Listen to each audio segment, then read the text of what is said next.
From the white sands of Lewis and Harris to the dramatic landscapes of the Isle of Skye, I've just returned from an incredible journey through some of Scotland's most breathtaking islands. In this episode, I'm sharing every detail of the trip so you can plan your own Scottish island adventure with confidence.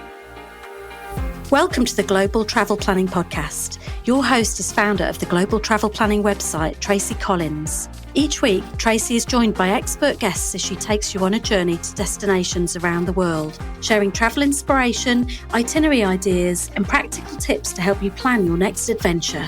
Join us as we explore everywhere from bustling cities to remote landscapes, uncover cultural treasures, and discover the best ways to make your travel dreams a reality.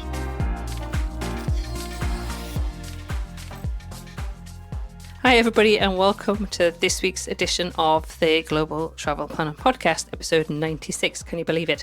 So this episode was actually recorded for our UK travel planning podcast, and I decided to move it and use it also on the Global Travel Planner Podcast because I know we have fans who listen to each of the podcasts, and I just want to kind of say, if you are planning a trip to the UK, if it's on your horizons, then do tune in to our UK specific podcast, which is all about travel anywhere in the UK. So we offer lots of inspiration, lots of tips, and resources for UK travel on the uktravelplanning.com website, our londontravelplanning.com website as well, and obviously our UK Travel Planning podcast. So if you're not already listening to the UK Travel Planner podcast, this will be great inspiration for you to pop over and to subscribe there.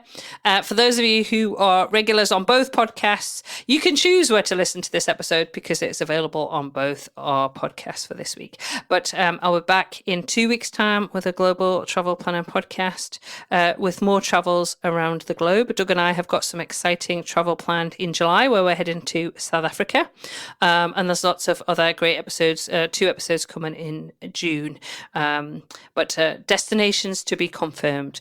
But anyway, sit back and enjoy this little trip around some of the most beautiful islands of Scotland.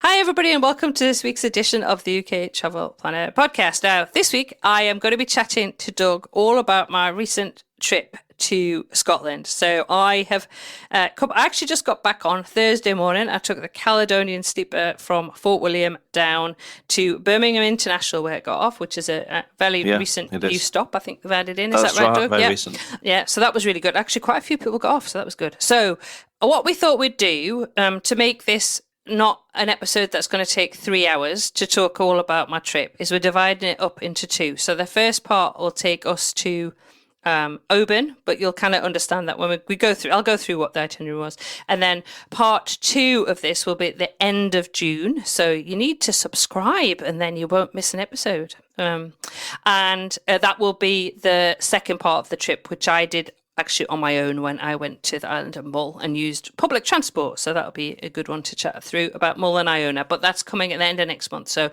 no spoilers for that. So there's no questions coming about Mull and Iona. We're going to focus this episode on the first part of my trip, which was to the islands of Lewis and Harris and Skye.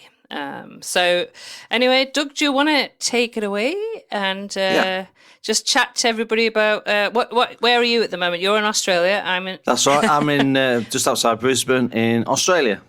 And I'm actually sitting at my parents' home actually to do this on my birthday. So I'm recording this on my birthday. So I thought I would give Doug a load of questions and we can just chat through it. Right, okay. So before we get to the actual trip itself, how did you go about planning this fantastic adventure you've been on? Where did you start? How did you put it all together? And yeah, just give us an overview of the route itself and the places that you've been. Just in a nutshell, if you like. Yeah, and I will say, if you listen to think, and that's weird that Doug didn't know about it, it's because Doug wasn't coming on the trip, so I didn't, and because I was doing a lot of planning, I didn't really tell you a lot, did I? No, and I'm not very good on boats, to be fair, so... No, exactly, and this did involve boats, so you weren't that keen on it. So I'll just say that I'd rather be on a train, to be fair. Well, yes, I know you would. So I will just say that I did this trip with a very, very close friend of mine who lives in the UK, who said, when I was telling her about what I was planning, she was like, oh, can I come along? so which worked out really lovely because we had a fantastic time and it was great to spend time with her. But also she did all the driving, so that was wonderful for me. So I could sit back and enjoy the scenery and take lots of videos and photos, which I will share in the show notes on our Instagram channel, and hopefully actually get a video up. Because I took lots of video of driving around Lewis and Harris, which I'm going to hopefully put up onto our YouTube channel, which is UK Travel Planning soon. So if you are planning to visit Lewis and Harris, you can get a chance to have a look at it's so beautiful, so beautiful. So the overall route was we actually started in Derby, where my friend lives, and we drove up. So Derby's do you want to say where Derby is, Doug? Because that's where you're from. Well, I'm not from Derby. I'm from Burton-on-Trent. She's not in Derby, further south. So Derby is in the East Midlands, so right in the middle of England. Yeah. So we started out from Derby, and it's too far to drive up to Ullapool. Now, Ullapool is where we were taking the ferry over to Stornoway, which is on the island of Lewis, and it was too far to go in one day. So we stopped off in Gretna on the way up, which is somewhere I'd always wanted to go to because I'd kind of heard a lot about Gretna Green. Gretna Green, if you don't know, was always I don't know if it still is, very famous for weddings and people eloping and running away and get married. So we just stopped off there one night, which was really nice, a good stopping off place. And then the next day, we had the drive then to Ullapool. And when I was talking to my friend Kim about it, I was like, well, we could do it in this many hours. I don't think it was maybe 5 hours, or we can do it in, I should know the actual number of hours, but I think it was like 7 hours to do this alternative route, which will take us via Glencoe on the A82. And obviously, when I said to her, and I showed her some pictures actually of Glencoe, she went, let's go that way. So we decided so we drove that way, and it blew her mind actually. She said to me, she was so glad she did that because it was so beautiful. And obviously we stopped off in the Green Welly shop. Wow, very good. Yes, I bought myself a lovely hat with a hairy Q on it, which is very cool. Which is I love my photos. A lot of people on the Facebook group and on Instagram commented on my hat. Love my hat. Yeah. Anyway, we stayed in Ullapool for one night. Caught the ferry the next morning. So Ullapool's on the west side of Scotland, isn't it? Just tell everybody which side you're driving up. Yes, West Coast, because we were going to the Outer Hebrides. So the Lewis and Harris are on the Outer Hebrides, Skye's Inner Hebrides. So if you look on a map, you can see it's off the west coast of Scotland. Everybody knows about Skye, and I am going to talk a little bit about Skye. Unfortunately, that Skye has got, in my opinion, is over touristed. It is beautiful. It is a lovely island. It is easy to get to because you can go over by a bridge, but that unfortunately is having an impact. And you just trying to get parked and drive around is just a nightmare. Anyway, I will talk a little bit about Skye in a bit. But part of what I wanted to do with this trip was to highlight some of the other beautiful islands that aren't getting as visited as much, and put them on you guys listening. If you're listening to this and thought, well, I've never heard of Lewis and Harris, then you're going to, after this podcast, you are going to want to go. I can assure you that. So how long did it take to put together the plan with you and your friend? Did it take weeks or months, or was it sort of last minute, or gives a bit of a time I did it in I did it in January. I started as soon as Kim said she wanted to come. I mean, you know Kim, so I just said to Kim, I'll just put it all together.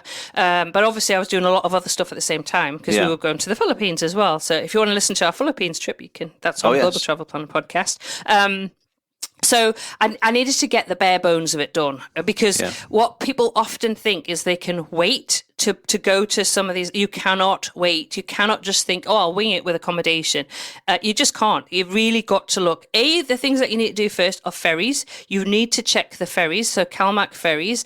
If there have been problems the last few years with CalMac ferries because the ferries are getting older and there's been cancellations, and it's causing a lot of problems for people on the islands as well because they need to get back to the mainland for various things, doctor's appointments or dental appointments or whatever they need to get done, hospital visits, and it's become a little bit more challenging. But please don't let that put you off, because I booked in January. Our ferries were absolutely fine. So obviously with a car going over and 2 passengers in the car. So the first ferry I booked was basically from Ullapool to Stornoway.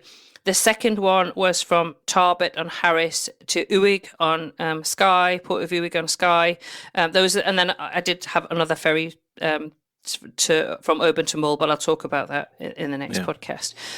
So I booked the ferries first. That was the first thing I did. Second thing I did is I booked accommodation. Now, when I booked the accommodation on Lewis, actually, the lady got back to me and she said, have you booked your ferry? Because she said often people will book the accommodation and then leave the ferry and then go to book a ferry and it's fully booked. So those are the 2 things you absolutely have to do first. Do not think, I'm just going to wing it. I like to wing it.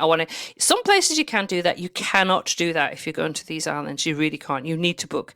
When it came to booking in Harris, I really struggled actually to find accommodation. Now, this is January to travel at the end of April.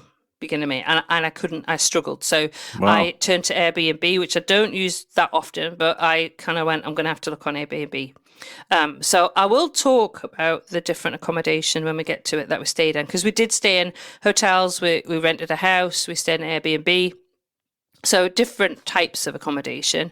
But so we planned the basics, we planned the ferry, we planned the accommodation. Past that, we didn't really do a lot of planning because I didn't have a lot of time, and I figured, you know what, we'll see what the weather's like when we get there. We'll have a look because that can impact what you're doing. And we were incredibly lucky because the weather was beautiful.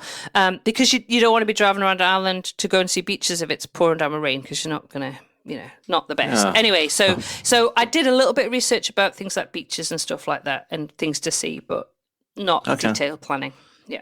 Oh, makes sense. Okay, so next question is, you partly answered this. The getting there is, half the adventure, that sort of trip that you've been on.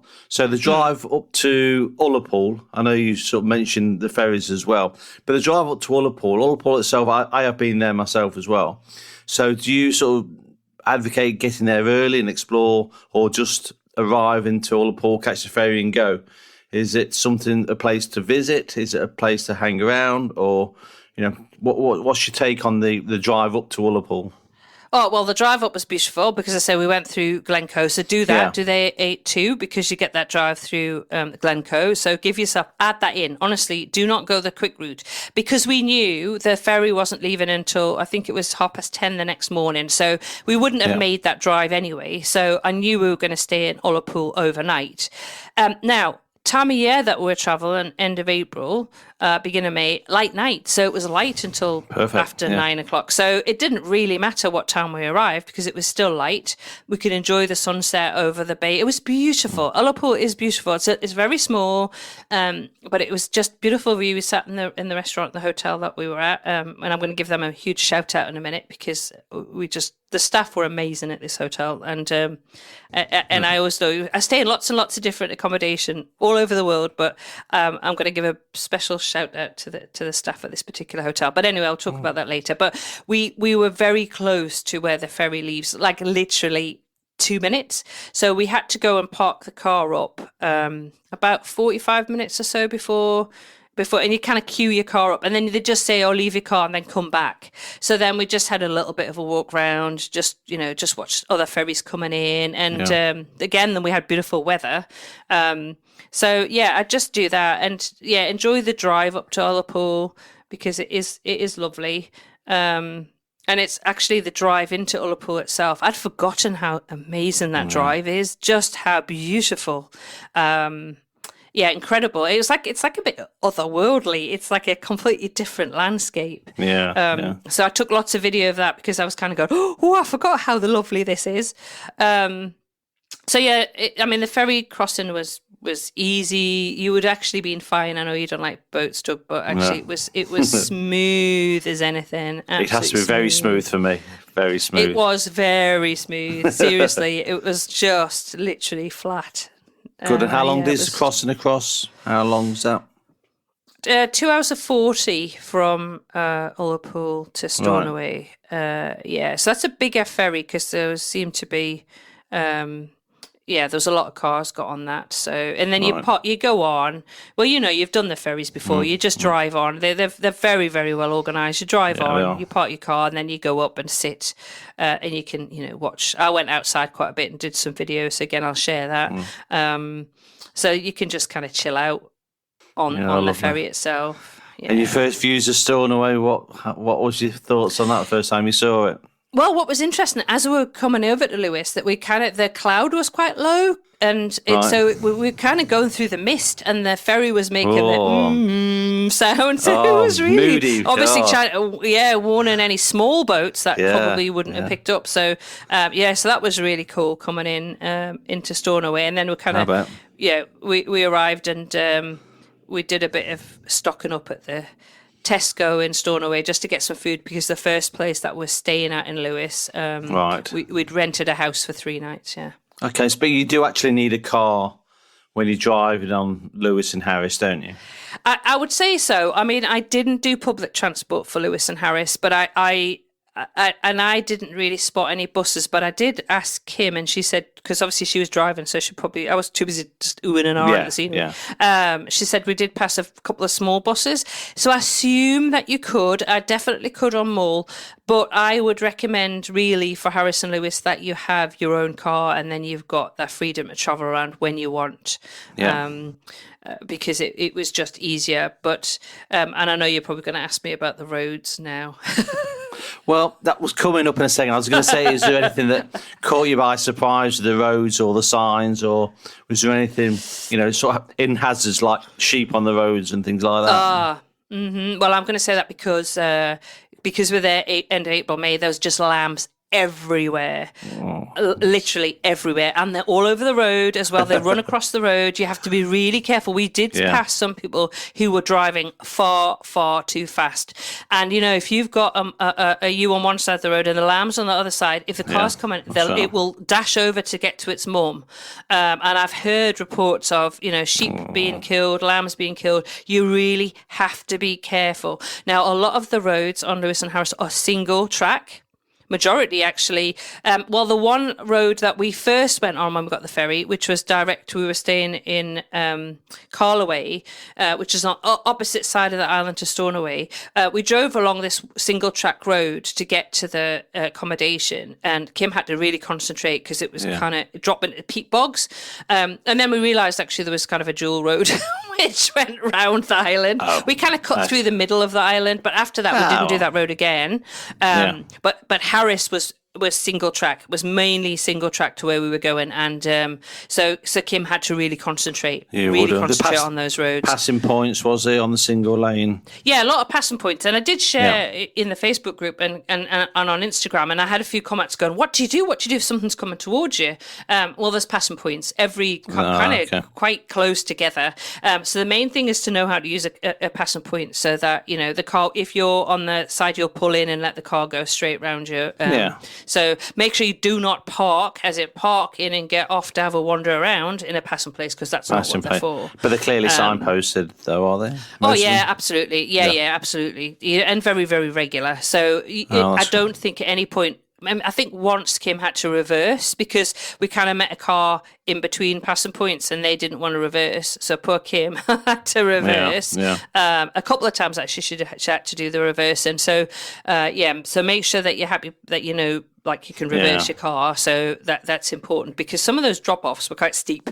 I know. Well, I've driven on Skye with you, so I know what to expect if it's similar to that. But quite topical at the moment. What about petrol stations, gas stations? Is there any of those on Lewis and Harris? Yeah, but you've got to, we filled up in Stornoway and we'll filled up in Tarbert. But yeah, you need to keep an eye on your petrol just to make sure that you've got enough. Again, on Skye, we filled up. There was no problem. There was no lack of petrol. We could get petrol. It was just a case of, like, for example, on a Sunday, everything was shut in Lewis. So that included petrol stations. Okay. Yeah. So you don't leave it to the Sunday and think, I need to fill up, because you're not going to be able to. What we were incredibly surprised about, and something that Kim commented on a lot, is the amount of electric cars. that we saw, we would say I would say it was over 50% electric cars. Really? Wow. Yep. So there's charging points for the cars. Yep, there was well. charging points, but again, you'd have to plan it. But there were charging points, and there certainly were enough electric cars. And I mean, they could be hybrid, but there was, Kim was going another electric. It was kind of a lot of electric cars. They're very popular. I know that she's talking about getting an electric car next time. They definitely seem to be, and we did comment on the fact that everybody seems to cater to be able to charge it up. But I would say where we stayed in Harris, you would have had to go to Tarbert and find somewhere. But obviously, because Kim's car is petrol, we just noticed that you probably could, because everybody else seemed to be happily driving around an electric car. So it's definitely catered for more now. That's good to know. What about the size of cars? Was it sort of mostly small SUV and small cars, or was it bigger sort of? Well, Kim did drives? comment on, there was people in motorhomes, which I think Kim was like, I'm glad I'm not driving a motorhome. So she's got a medium-sized SUV. I would say really for those roads, you're better off in a kind of medium to small SUV. I wouldn't go larger than that. If you're happy to drive a motorhome and used to it, I'm sure you'll be absolutely fine, not a problem. But I just felt more comfortable and safer in Kim's car because it was a SUV. And I mean, we always rent a SUV when we're traveling around the UK. It just feels safer. Just so I would one question on that. Sorry to interrupt, but with the motorhomes, can you take those on the CalMac ferry?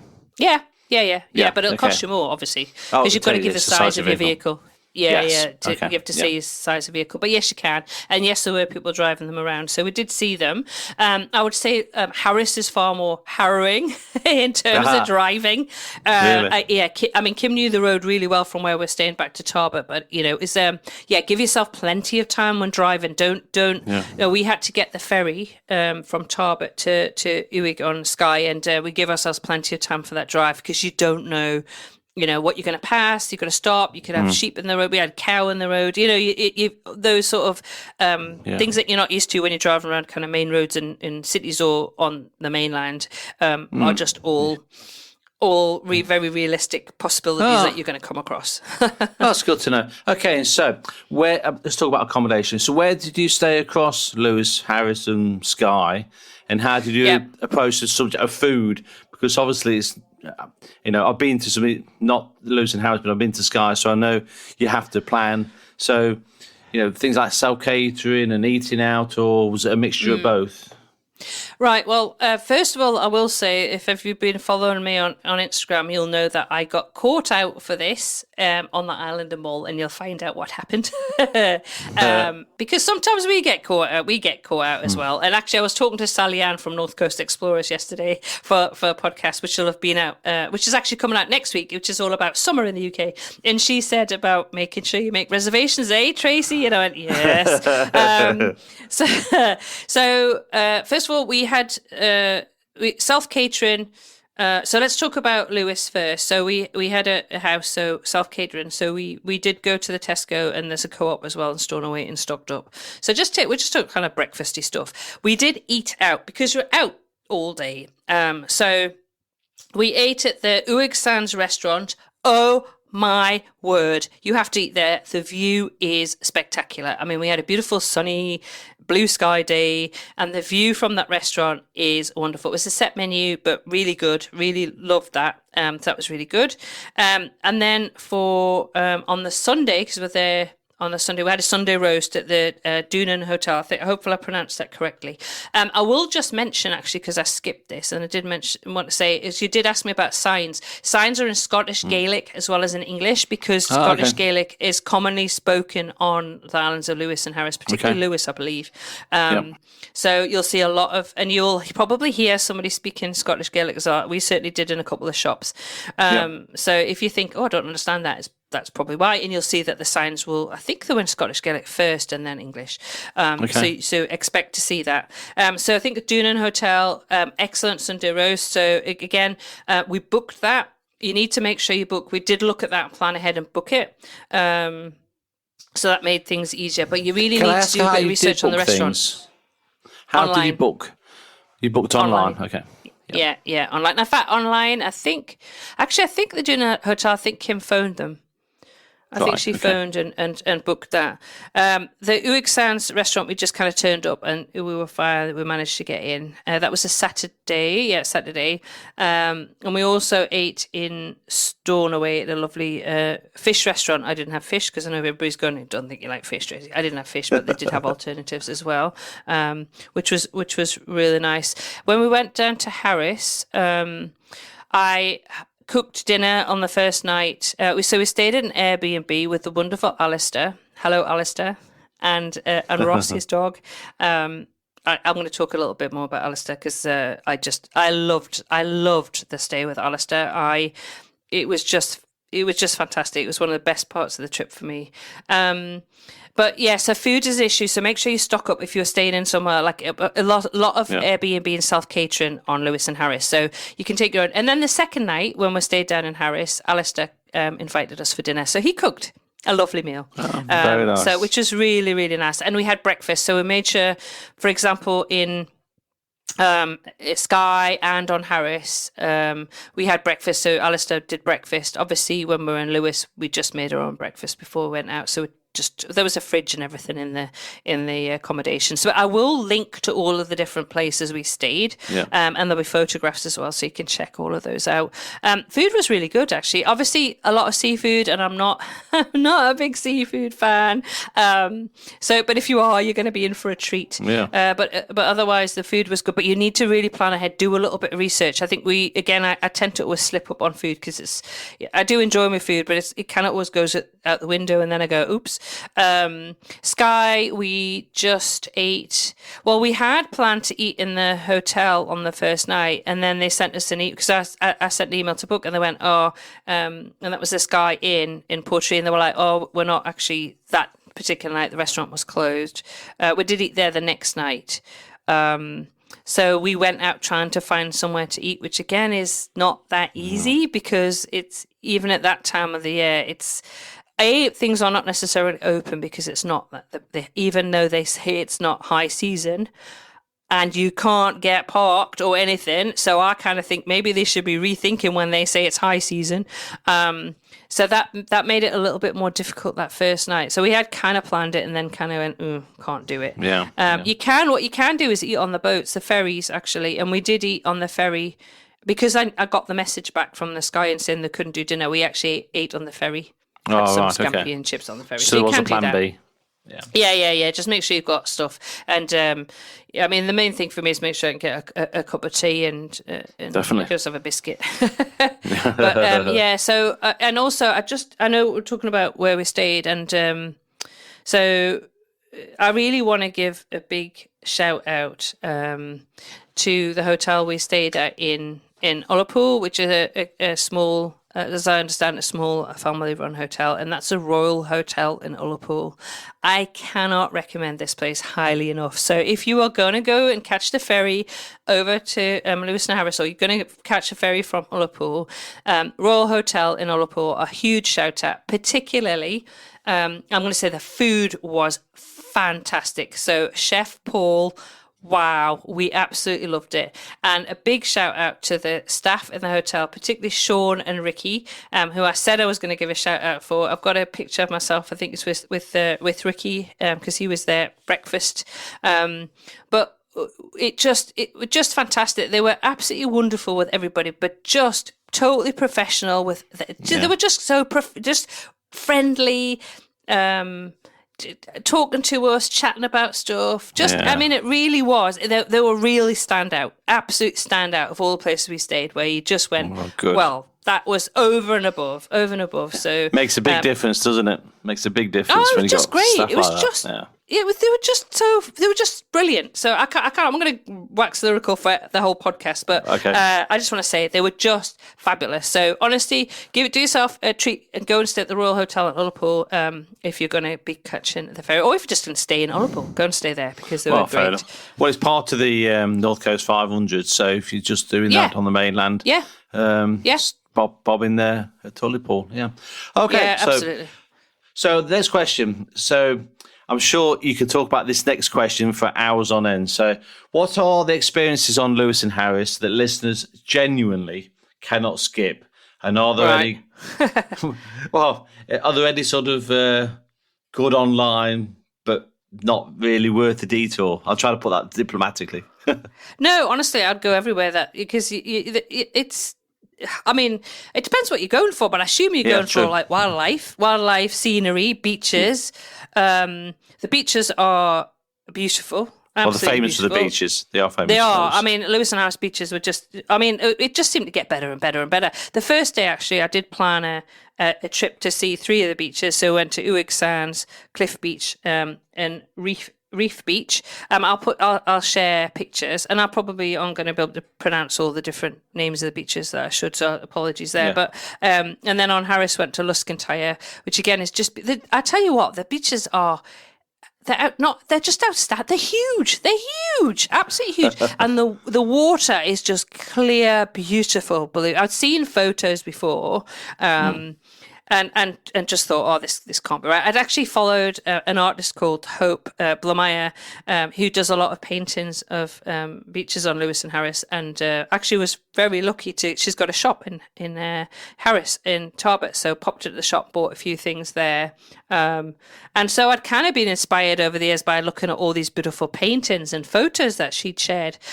So that was a lot of the inspiration behind the trip.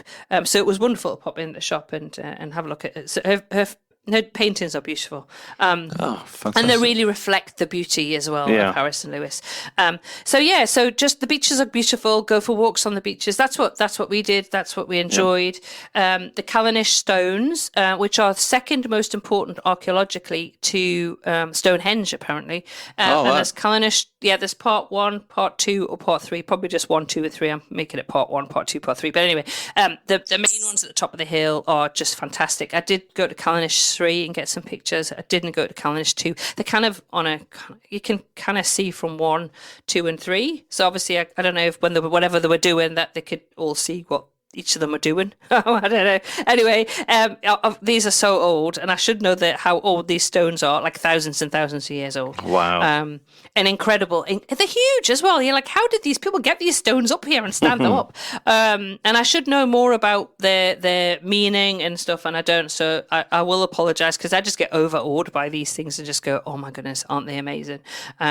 So I will find out, do a little bit more research before the next podcast, and I can if you've got any questions about the Callanish stones. But and there's an avenue for like Callanish one. There's an avenue you walk up, and then the kind of the stone circle, and just obviously accessible. You just climb up you can drive up to one, but walk up the hill to the others. Yep. Oh, fantastic. So I suppose there's lots of local crafts and products and things like that on Lewis and Harris as well. Yeah. Well, obviously there's Harris Tweed, so there's a lot of tweed stuff. You can go and you'll find tweed for sale everywhere. Yeah. So Harris Tweed. I never thought of that. Yeah, Harris Tweed. Yeah. And there's also the blackhouses. So now they are from. You can go. We went in to see the blackhouses actually, where we were saying Carloway. There's a couple you can go and have a look at, and these were lived until fairly recently. It's where you've got the fire inside the house, like inside the main room of the house. I think like a fire pit. Got like a fireplace thing. But I guess they would. There's a lot of peat, so I'm assuming they just burnt peat.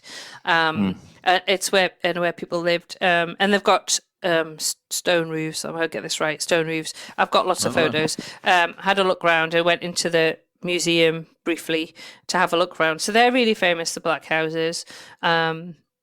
And then, so arts and crafts, lots of crafts and lots of artists live on Lewis and Harris. So you can go and pop in and you can stop off and you'll see different shops.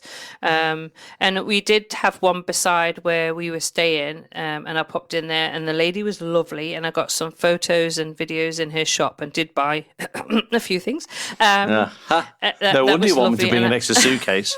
I've got her business card. I'll take a screenshot of that and put that in the okay. I can't remember what it was called. I can't remember the name of the shop, but I'll link to that in the show notes. I'll put a photo because a link to her business card. Yep. Well, there's so much to see on Lewis and Harris. How long do you think somebody going for the first time could actually spend on Lewis and Harris? Because it is one island, isn't it? It is one island, yeah. It's So a bit just make that confusing clear. because it sounds like it's two, because one's called Lewis and one's called Harris, but it's one island, but they're very different. Lewis is kind of more like flatter peat. So like peat bogs and marshes, I don't know, yeah, and then the beaches. But you go to Harris is dramatically different. It's all like just like mountains and big stones everywhere, and just far more dramatic. I think both myself and Kim both preferred Harris. Not saying that anything, we loved Lewis. Lewis is amazing, and I would not skip Lewis anyway. But Harris was just kind of like wow. But I mean, wow. I'm a mountain person. I like mountains. Just incredibly beautiful and very different. Just so different because actually the three islands that we were at. So if you think of Lewis, and then we went to Harris, and then went to Skye, all completely different. Yeah, completely different type of scenery. So it's really funny because we went to Skye, and Kim hadn't been to Skye before, and she said this feels like more like the mainland. It's more gentle. It's like a softer, kind of fluffy version. Yeah. Like Lewis and Harris are just far more gritty and just. Fantastic, just fantastic. And I'd go back to both in a heartbeat. But I would say we did 5 days, so 3 days on Lewis, 2 on Harris. That worked absolutely fine. I felt that was probably enough. That's enough, yeah. Yeah, and then we just had 2 on Skye, mainly for a couple of reasons. One, I've been to Skye many times before, and B, it's just, even though this was the end of... it was the last day of April, I think. It was incredibly busy. We couldn't get trying to get parked at the quarrying. Oh my goodness! There's just I'm a bit sad. that Skye's got. Well, we'll cover Skye in a second. So just tell me a bit about the crossing from across to Skye from Harris, Tarbert. isn't it? Yeah. Tarbert, from Harris. Yeah. So how does that crossing work? Exactly the same as the one previously. You just go and park up, and then they take you on the ferry. It was a smaller ferry that took about an hour 40. Again, it was a very smooth crossing, so you've been fine. Got off at Uig on Skye, and then it was just a drive. You keep saying Uig.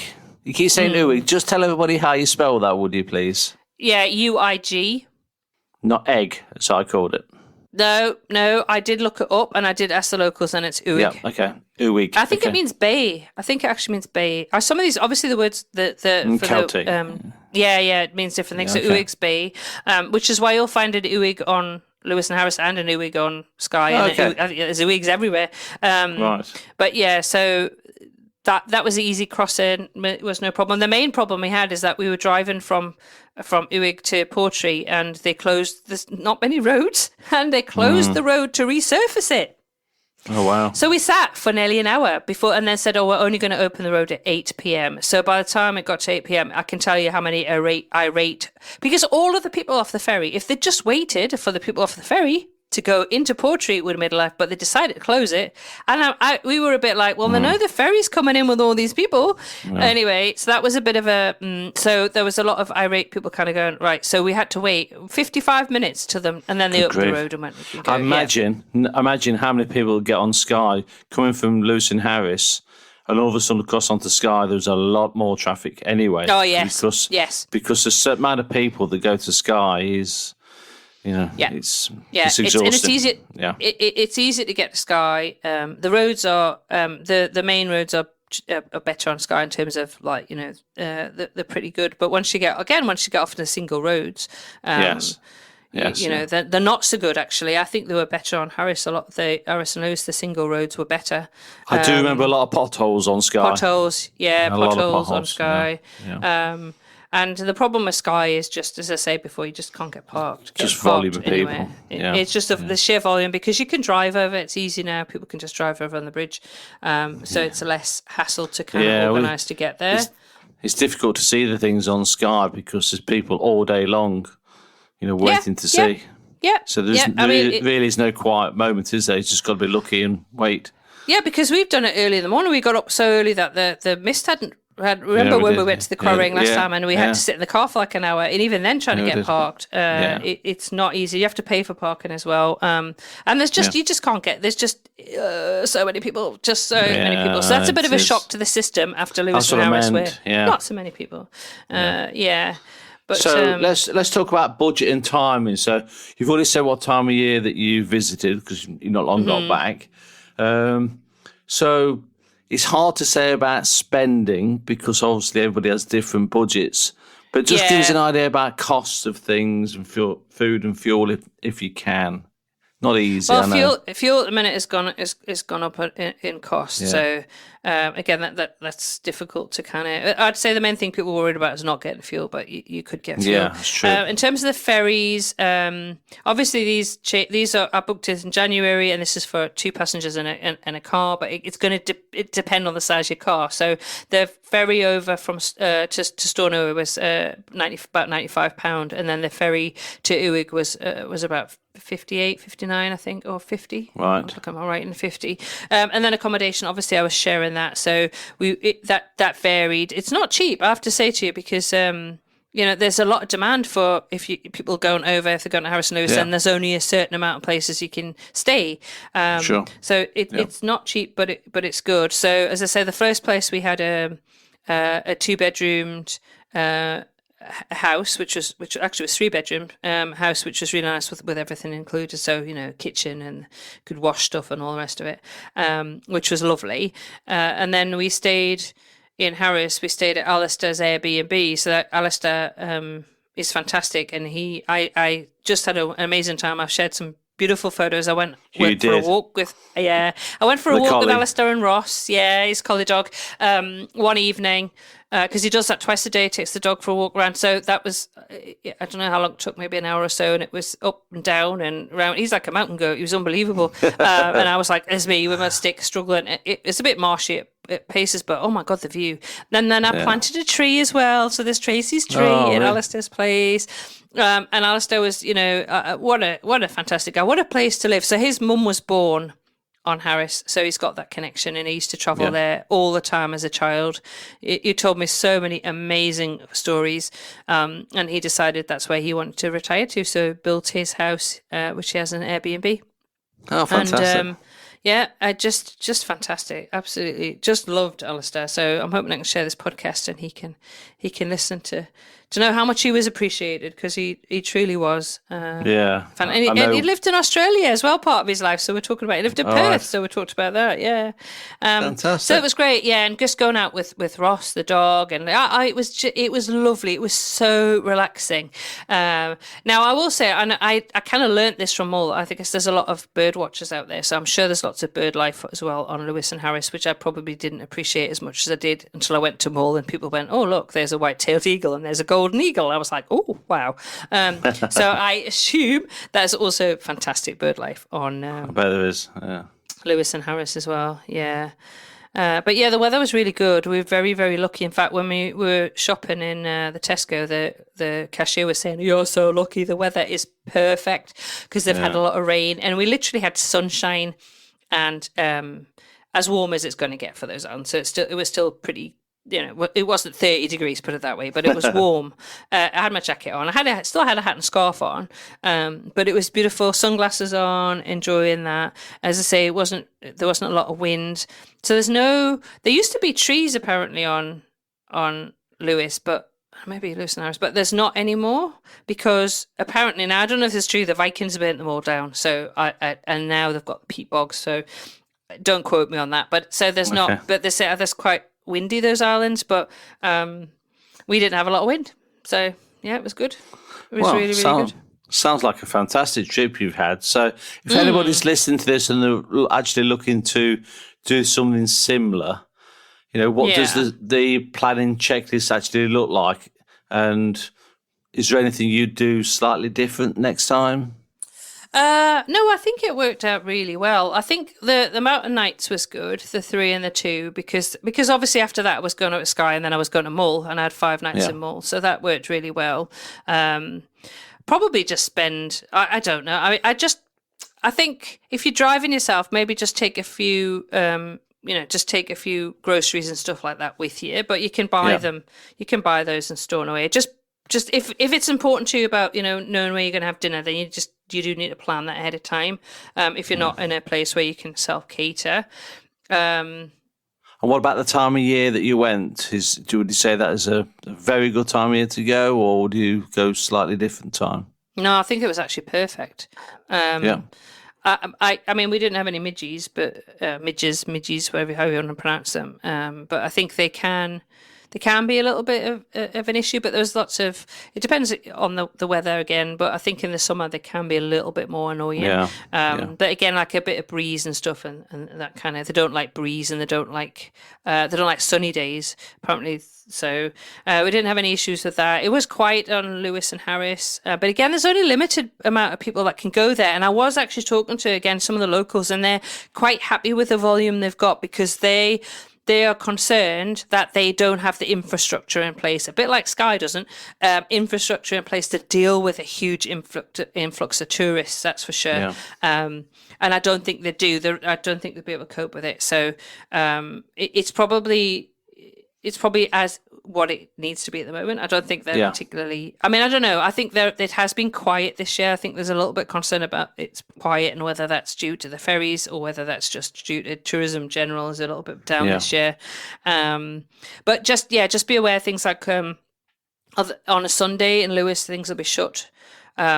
I assume it'd be exactly the same in Harris. We weren't in Harris on the Sunday, but Lewis, everything was shut. Like all the shops, there's nothing open on a Sunday. Including petrol stations. It took us a little bit by surprise, but we had booked a Sunday roast, so that was fine. But there's not a lot to do, so make sure that you can go to the beach that day and stuff like that. But if you want to go shopping or you want to fill up with petrol, don't do that. I would honestly recommend, and I know do a Trippiamo driving course. If you are unsure about how to drive on these sort of roads, and seriously, it's not for the faint-hearted, I'll tell you, you need to know what you're doing. And especially if you're used to driving on the other side of the road, or even if you're used to driving in Australia or New Zealand or wherever. Honestly, I think it's very different driving on these sort of islands. You need to be really aware of the rules of the road. You need to be aware of kind of just etiquette when it comes to passing places. You need to be very aware of things like the fact that you could get a lot of livestock on the road. You could get deer in the middle of the road. You could get lots of lambs all over the places. So you just need to kind of be aware and plan for that. As I say, if you're going to do this, do not think that you can wing it. Make sure you book those ferries and you book your accommodation. After that, you can do it. You'll then start looking at the things like what day the blackhouses open, what restaurants you want to eat at, that sort of thing. But make sure you absolutely don't think I'm just going to head over to Lewis and Harris and then find accommodation when you get there, because you won't. You absolutely won't. And probably recommend listening to a very decent podcast, I'd imagine, as well, about somebody who visited. Yeah, I think that's it. It's like as somebody who's just recently been and done it and been there and experienced it. And so the next episode is because I guess I think we've kind of wrapped up Harris and Lewis. So. If there's any questions, just get into the Facebook group or send me an email if this is a trip that you're thinking about doing.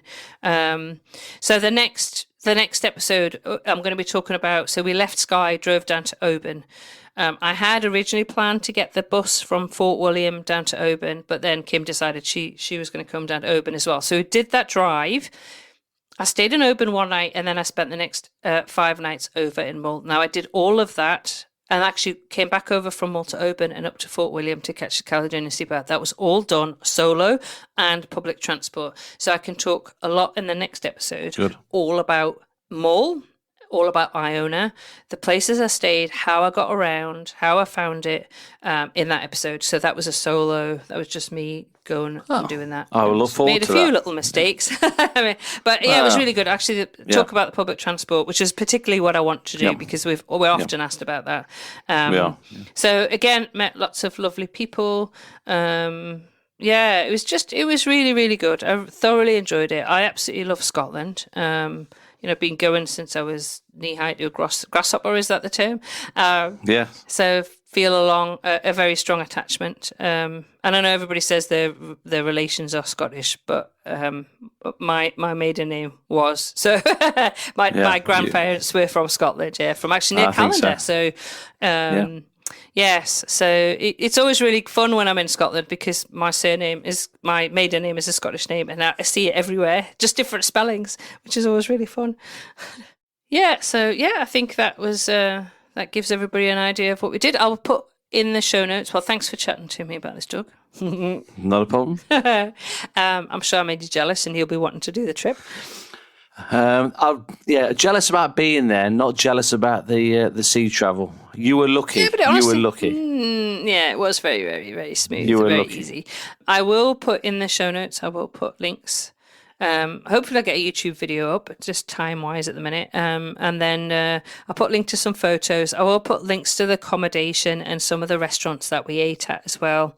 And so if you're planning to do this, it's probably too late for this year, but maybe September, October you could do, but I certainly probably wouldn't. One thing you're going to ask, I probably wouldn't want to do Harris or Lewis in the middle of winter. Put it that way. No. Those roads, when they're icy, no. Big no from me. So probably for next year now if you're planning this trip. Photos, links, everything will be in the show notes. That's uktravelplanning.com/episode 202. And as I say, part 2 will be out at the end of June. So tune in for that if the island of Mull and the island of Iona, which I absolutely love, is on your potential future itinerary when you visit Scotland. Anyway, Doug, thanks so much for chatting with me. You're going to interview me in a second all about Mull and Iona, aren't you? I am. That's to come. Yeah, yep. And you'll be arrived by the time this episode is out, which is on the 26th of May, you'll have just arrived in the UK, won't you? I'll have just arrived on the bank holiday 25th? Monday, 25th. Yeah, 25th. So there's lots of stuff coming in June. About all the trips that everything that we've got planned. But for this week, it's just leaves, I guess, myself and Doug to say, as always, happy UK travel planning. Thank you for joining us on this episode of the Global Travel Planning Podcast. For more details and links to everything we discussed today, check out the show notes at globaltravelplanning.com. Remember, if you enjoyed the show, please consider leaving us a review on your favourite podcast app because your feedback helps us reach more travel enthusiasts just like you. Anyway, that leaves me to say, as always, happy global travel planning.